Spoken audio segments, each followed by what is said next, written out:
We never talked about what you would do with $1 billion. I would buy a Honda CRV. The end. My son was very depressed with that answer, but that is the truth. I love Honda CRVs. You do? Yeah. Okay.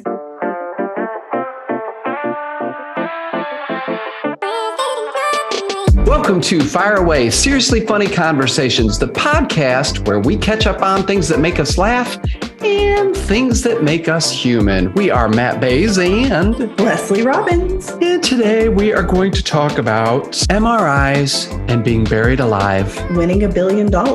Winning $1 billion. Hypothetical situations at work and leaning into it. Yes. Lean into it or get over it. Correct. We decide. Yes. When to argue, when to not. Yes. And we give you some quick tips on how to shut a stupid conversation down. There, that'll fix it. Fire away. That was such a glamorous burp. It was. Well, you smiled in it. It was very sparkling water LaCroix burp where it just snuck out. Yeah. Excuse me. That was coming for a long time. So the move is complete or not complete? The move is complete. I mean, ish. We haven't sold the house, so we're leaving that house set up. Any leads or? Leads all over the place, which is good. Mm-hmm. Yeah. They've got something going on right now where a bunch of realtors are meeting there. And we've had 2 offers and both have fallen through. Oof. Yeah.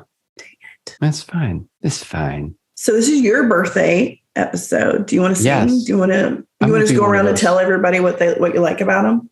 Yeah. If I'm around people that I like, it reminds me of the people who loved martyrdom. Mm-hmm. Love it. Mm-hmm. Love it. And they like to I threw everybody birthday party. I don't really need anything now. No, it's fine. Like they're always, Right. And you're like, right. Mm-hmm, and we know, and you're bitter and you're going to hold this against me. And the next time we get in a fight, you're going to pull it out, or you're going to pull it out in 12 years.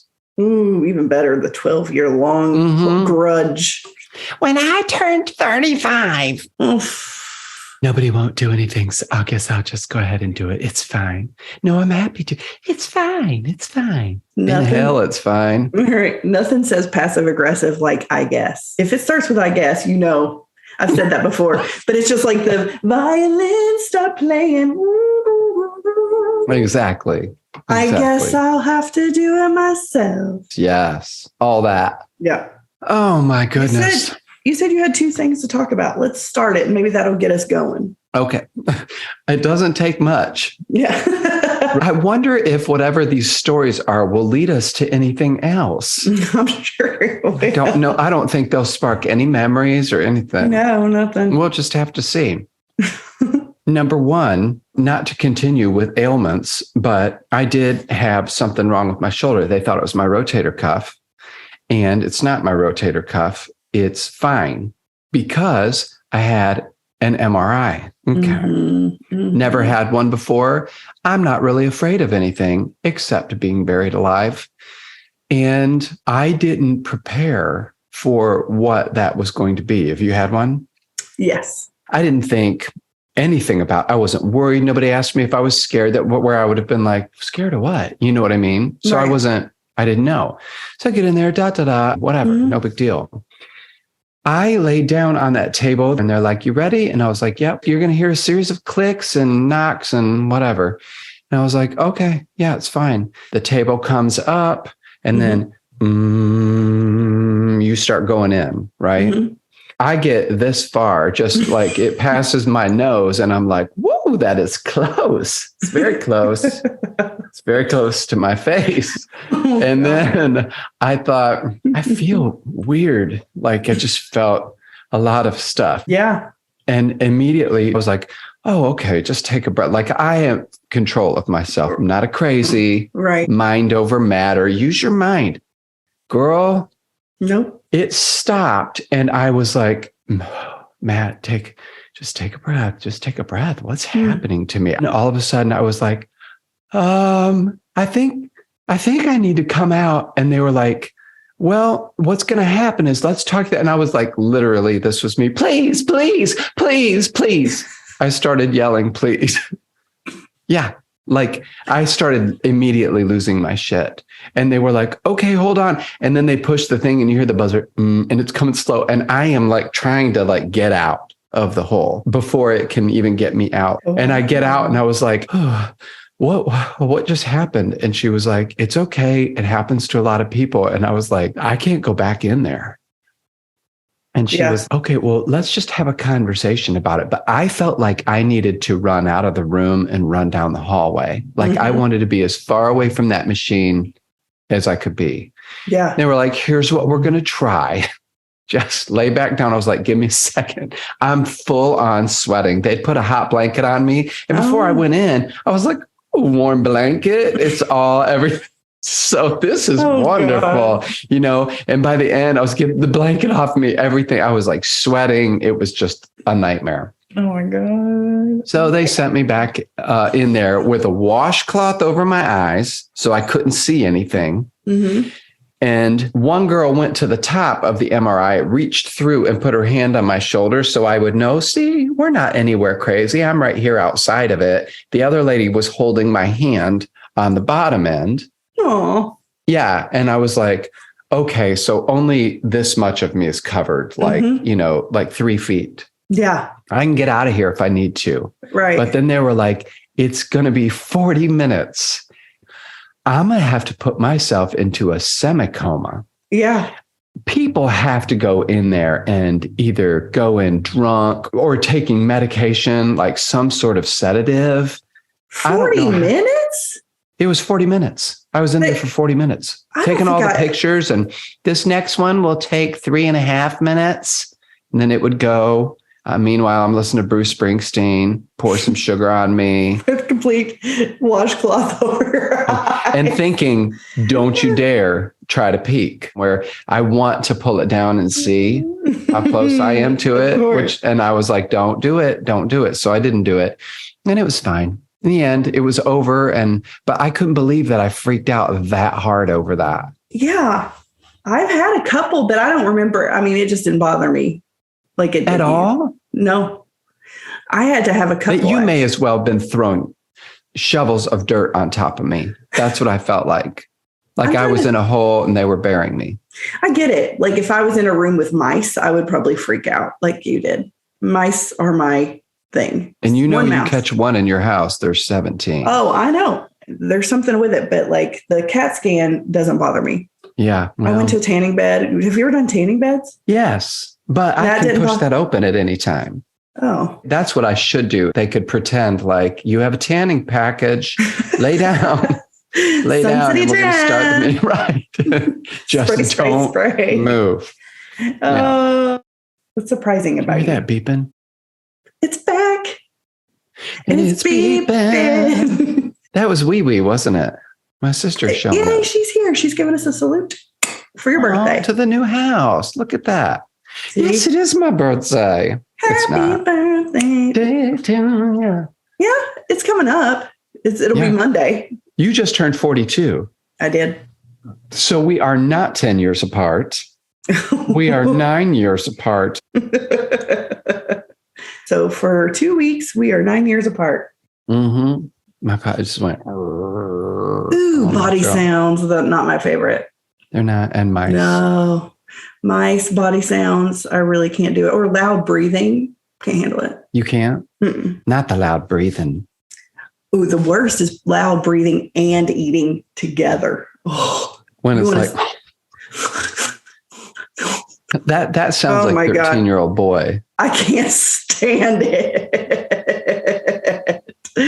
Can't. Did I tell you that my friend Brian listened to the podcast where you talked about sit the F down and he was like, oh, I was so right there with her. Like, that's me. Like, everyone just sit down.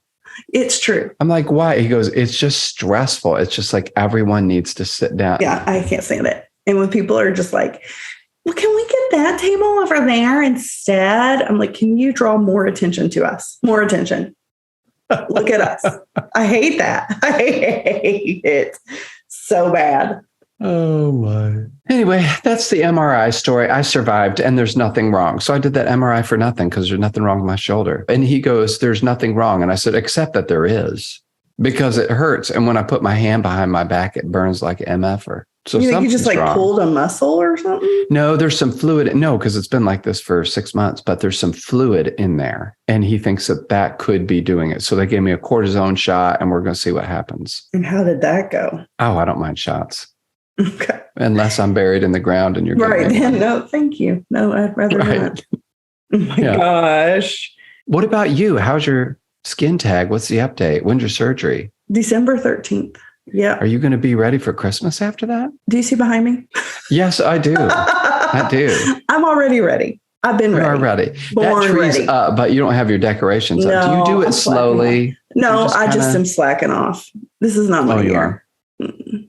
And do I also see Christmas decor? Yes, The pumpkins are done. gone. they are. Halloween is gone. I still have more stuff. I just haven't put it up. In my family, we celebrate Christmas at Thanksgiving every year. We go to Omaha, Nebraska, or wherever mom and dad tell us we're going to go. And my sister and her kids and my brother and his wife, Natalie, and their 3 boys, we all are together one time a year. And it's during Thanksgiving week. And we have Christmas. Every in year. the mood every single year. Yeah, that's kind of nice. Yeah. So we don't have to like do the every other year. And, we're always together on Thanksgiving. And then that's that. We don't have to share with other families or anything like that. We just take Thanksgiving, make it Christmas, bada bing, bada bang. Yeah, good. No, the sharing. Here we go back to like divorce, but it's in a weird way. It's like when you are married, just by your first marriage, you share families, right? You go to your in-laws every other year. Yep. You go see it, but you get divorced and you get remarried and your ex-spouse gets remarried. And then you're divided up into 4 more families because then you're trying to be like, okay, can the kids come onto my new spouse's Christmas? And then we'll have our Christmas and my family's Christmas. Oh my God. Another reason to stay with a person you don't like forever. Let me put it easy. If you think marriage is hard, divorce is even harder, depending on your outlook. Anyway. It sure is, depending on your outlook. It's complicated. Yes. All of life can be so complicated, and then not sometimes too. Yeah. Easy, breezy, beautiful. Cover girl. Oh, somebody was young married, and I don't remember who. I was at the dentist office, and he was doing my teeth, and he was like, my wife gets mad when I take my wedding ring off, but it cuts off his gloves. When he puts gloves on, the ring cuts the gloves and they bust every time he puts them on. So he's like, I take it off and I forget sometimes to put it on. And then my wife gets mad. I'm like, how long have you been married? And he's like, 10 years. And I'm like, okay. I was like, someday this won't matter anymore. Like, who cares? Wear your ring. Don't wear your ring. Well, do you mean that it's because it's 10 years that it's too early for her to not be mad over such nonsense? I guess my point is, and the receptionist agreed with me when I said it. I was like, when you get divorced, you realize some stuff doesn't matter. Like, Like it just, who cares? Yeah. Oh, no, I'm leaving that in. Sorry. It is staying in. My point is, some things don't matter, but we make it matter in our naivety. Like, oh, I'm mad. You don't wear your wedding ring. Well, wait till you get divorced. Yeah, it's true. Like he can't wear them in his gloves on. Yeah. Get over it. Oh, listen, we were in Traverse City, Michigan, and met this soon to be married couple. They were probably mid-20s. Mm-hmm. And he wasn't there, just her. And she was talking about him, and it was girls' night out, like bachelorette party, whatever. Mm-hmm. And she kind of started talking. She goes, yeah, at first it was blah, blah, blah. Then we moved in together, and it was like, took some getting used to, like his things laying around. And I was like, oh, honey, tell me you are not starting here. That is not a good place to start. Trust me when I say you're going to have a lot higher mountains to scale than the toothpaste not laying on the right side of the sink. Right. It's going to get so much uglier than that. And that's the stuff that it's like, who gives a shit? Right. Like, get over that stuff right now. Yeah, I was at the dentist on my birthday, and they were like, what are you doing tonight? And I'm like, I came to the dentist. I might go to dinner with my kids. My husband's hunting. And they're like, I'm like, I don't care. When you've been divorced, you start to realize some stuff just doesn't matter. And like, my birthday I'm fine. It's not a big deal. He enjoys hunting. He should do it. I don't care. I'll go to Texas Roadhouse with my kids and eat every roll and be happy as a clam. Like, pick your battles. Yeah. I'm telling you, I know we keep coming back around to it, but it is finding a person that can stand you and that you can stand. Right. And that you like the same things, or you have the same values around that stuff or whatever. Yeah. Like, I want somebody I can talk to and hang out with. That's important to me. So I needed to be around somebody who wanted to be more social. You and I'd never make it because you'd be like, leave me the alone. That is true. And I'd be like, Leslie, where are you? I'd be coming to find you in the basement. You'd be like, get away from me. I just want to watch my TV shows. Leave me alone. I'll call for you when I need you. Yes. Yeah. I saw a TikTok where they said love is not about sex. It's separate. Love can equal sex, and sex is fun, but love is a bench. Love is where you sit and you're safe and you relax and you rest. And I was like, yes, you can be yourself. You can sit. And I was like, oh, I love that analogy. Love is a bench, not a bitch. Yeah. Well, some people would say love's a bitch. Right. But I thought that was a really cute and true analogy. Somebody sent me an article recently about the importance of sex in a relationship, and especially that it was a therapist who was talking about how so many men, I don't know why it got specific to men, but it did. It said so many men do not find somebody that they're sexually compatible with because they don't think it's important.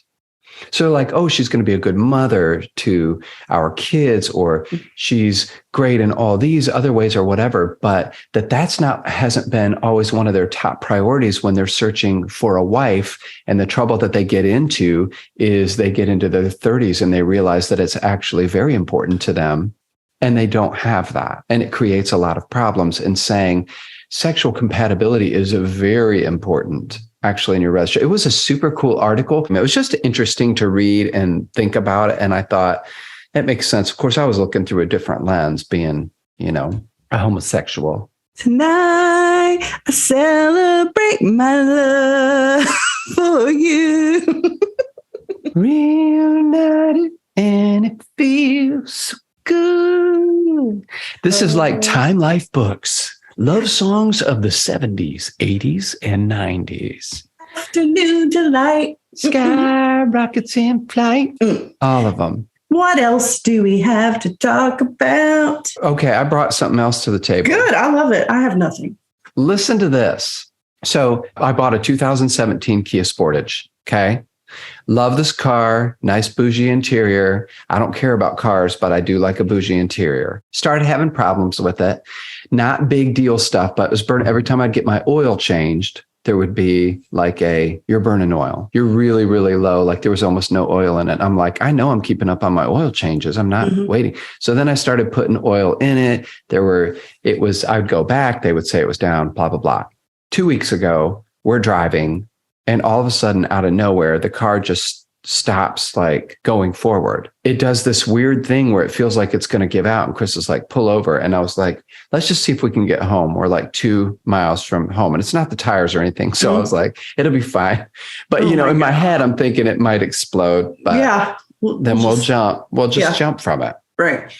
So anyway, we get home, park it. And then I thought the next day we'll see. Well, the next day it still didn't work. So I call Kia and they're like, oh yeah, that's called limp mode. Okay.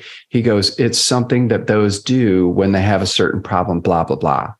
Can you bring it in, do a diagnostic on it, yada, yada. Long story short, I find out 3 days ago, they've ordered me a new engine.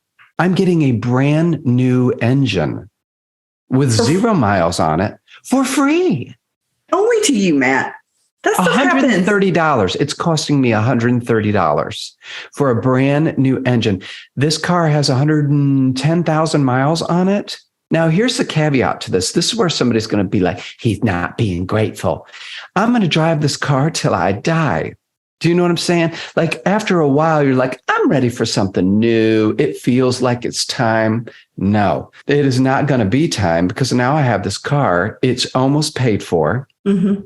So yeah, it's like I'm going to be driving a brand new car. I'm so excited to see like how it feels. Yeah. It's like, brand new car. Yeah. Oh my God. I know. I'm excited. I'm thrilled. And it only happens to you because I would have to go and they'd be like, you need a whole new car and you don't get anything except you need a new car.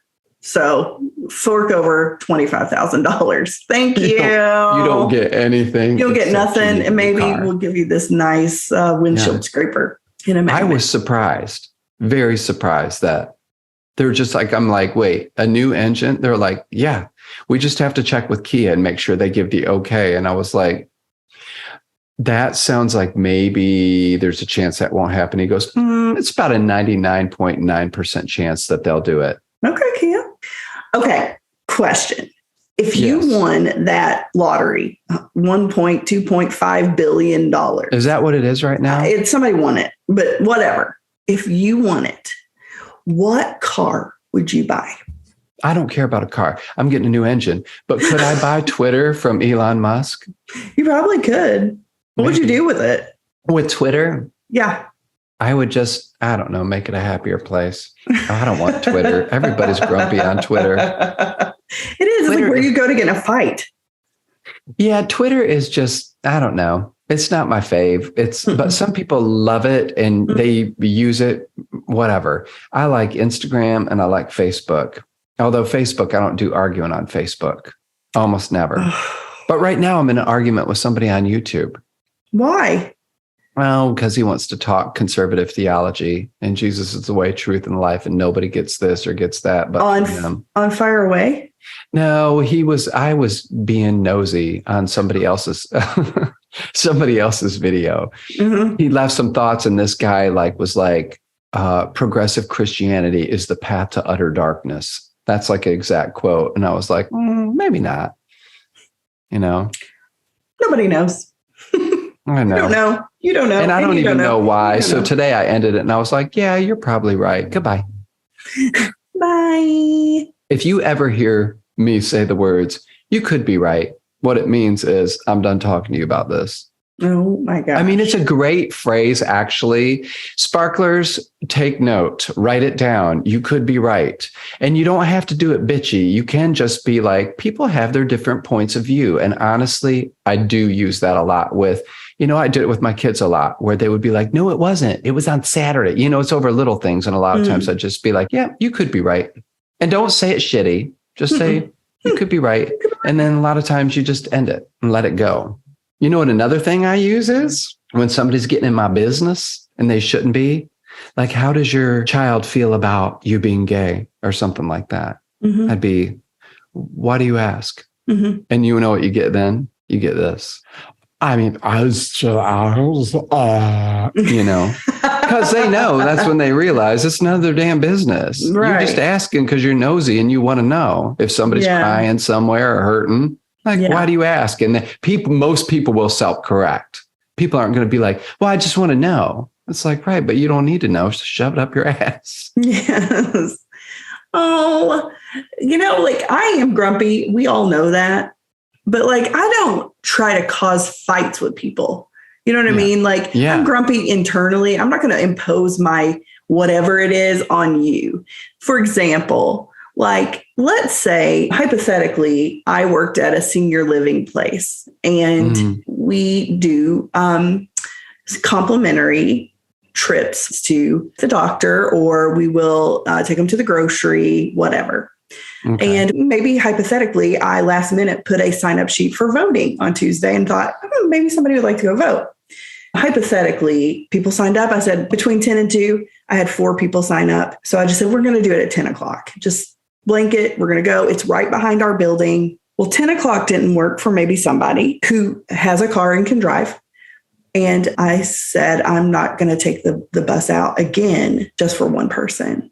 Yeah. And this is all hypothetical. And then instead of just saying something there, hypothetically, she waits the next day till when we have a town hall meeting when everybody's there and then confronts me about it. In front of everybody. And I stayed very calm hypothetically and just said, this is a complimentary service. I'm sorry I disappointed you, but this is, for people who aren't able to drive. But I see you drive every single day in your car. You can drive yourself. Yeah. Again, I want to know what you would buy. Okay, not a TV, not a car. What would you buy with $2 billion? Like, what would be your first go-to? I think I would take people on a vacation. Great. Where would you take them? I don't know.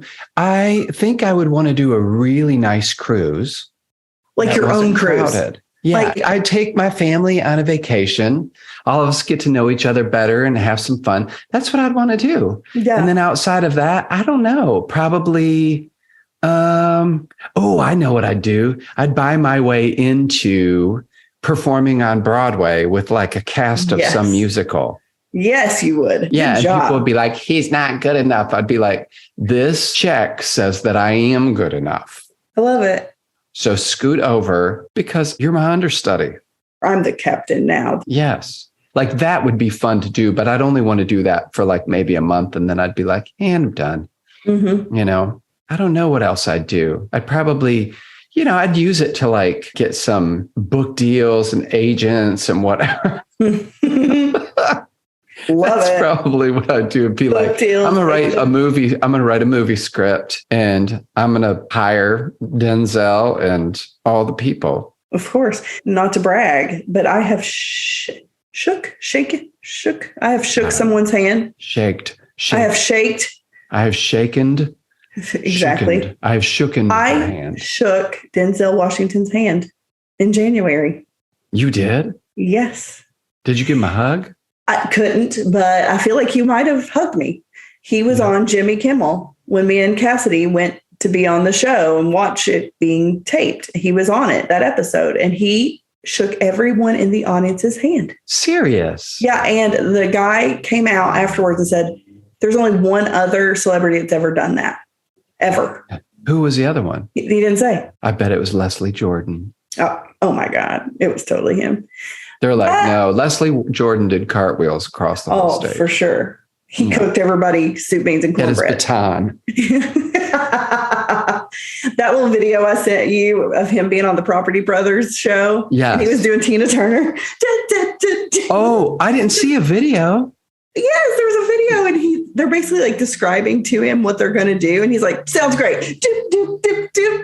Oh, no, I didn't see the video. I only read the article. Now I'm going to have to go back and watch the video. Little clip of them. There is something about some like Southern people who can just tend to be like, roll with it. I'm in between. I can be really particular about things and then also not care one bit about anything. Oh, you are as easy to get along with. I mean, you are as flexible as they come. You are. Some people would disagree. Really? Yeah. I'm sure not in every area. I'm just saying in this area, working with you on this is just like you're flexible and willing and let's give it a shot. And, don't worry about that. I love that. Well, it's a great quality to have. Thank you. You're welcome. Oh, fire away, sparklers. We have bad news. We have to address something. Is it not bad news? It's good news. It's whatever news. We're ending Fire Away forever. Tina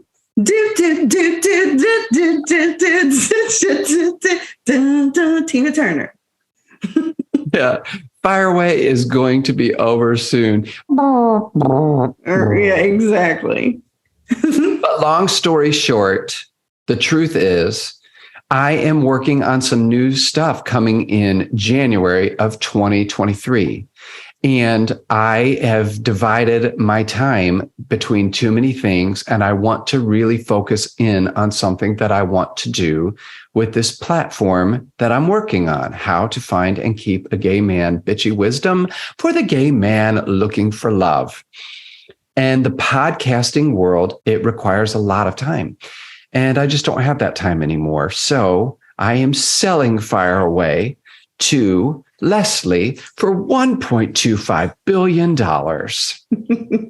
This dynasty that we've created. Yeah. And she was going to have Leslie Jordan on, but as her co-host, but we can't do that anymore. Mm-hmm. And you don't want a new co-host, do you?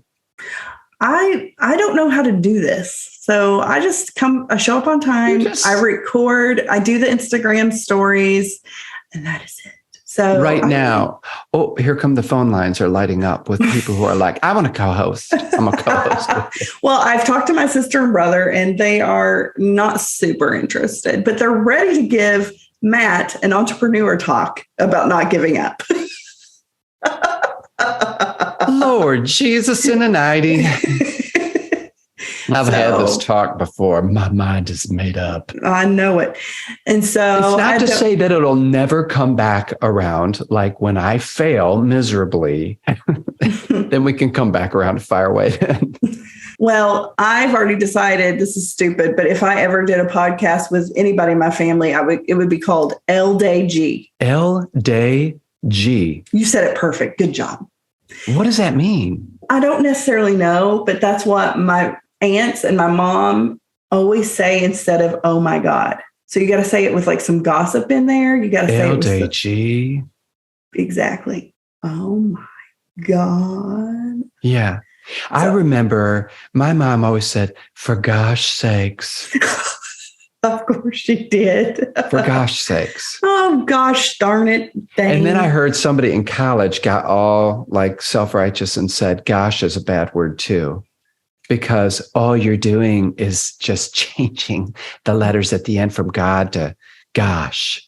Or geez was another one. It's just short for Jesus. Right. What up, geez? What up with geez? But the truth is, so we have to finish up our little pocket about fire away. Mm-hmm. Nobody can talk to us right now, but we're telling the world right now, I don't know how to do this. I've never done this before.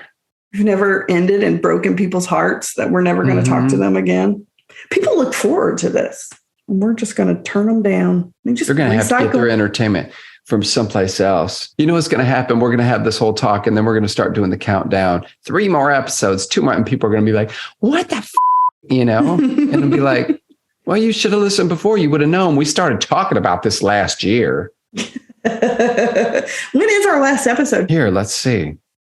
Yeah, it looks like 6 more, unless we take Christmas Eve off. But it'd be fine. We'll end with a shebang, with a kersplat. What are we going to do on the last one? Are you going to cry? I don't think so.